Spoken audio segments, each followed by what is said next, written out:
haddaad barato maalin inaad cararto waxay kuu noqon doontaa caado fadlan iska ilaali inaad cararto dabada jeediso noqo geesi ka hortagi kara dhammaan dhibaatooyinka nolosha lana qabso safarka nolosha oo yuusan kaa tegin una hanqaltaa gaaridda halka aad doonayso waad guulaysan doontaa biidnillaah haddaad doonayso inaad ka takhallustood meesha ka saarta caado xun oo aad leedahay daaqadda ha ka tuurin laakiin jaranjarada ula deg qayb yacni tartiib tartiib uga takhallus dadka oo dhan waxay ku fikiraan inay caalamka beddelaan laakiin ma jiro qof ku fekeraya inuu naftiisa beddelo waxay dhahaan wakhtigu wax waliba ayuu beddelaa waxaanse leeyahay anigu adiga waxaa lagaa doonayaa inaad bilowdo isbeddelka naftaada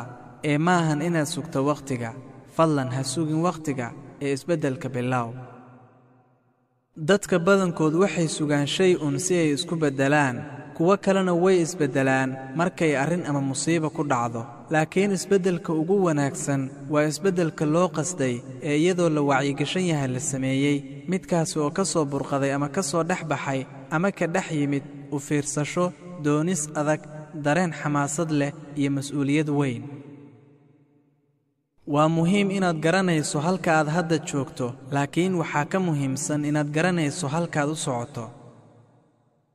ma awoodno inaan shay waliba hadda samayno laakiin awood baan u leenahay inaan shay waliba samayno wakhtigiisa ku habboon isbeddelku waa jumlooyin u taagan sida musalsal ka samaysan fikirro iyo dareenno wuxuu ka dhaqaaqaa suuragal maaha markaa buu tagaa sidee wuxuu sii maraa maxaan u samayn waayey wuxuu tagaa boosteejada waa suuragal ilaa uu ka yidhaahdo barakada alle waan dhaqaaqi doonaa waana rumayn doonaa waxaan u baahanahay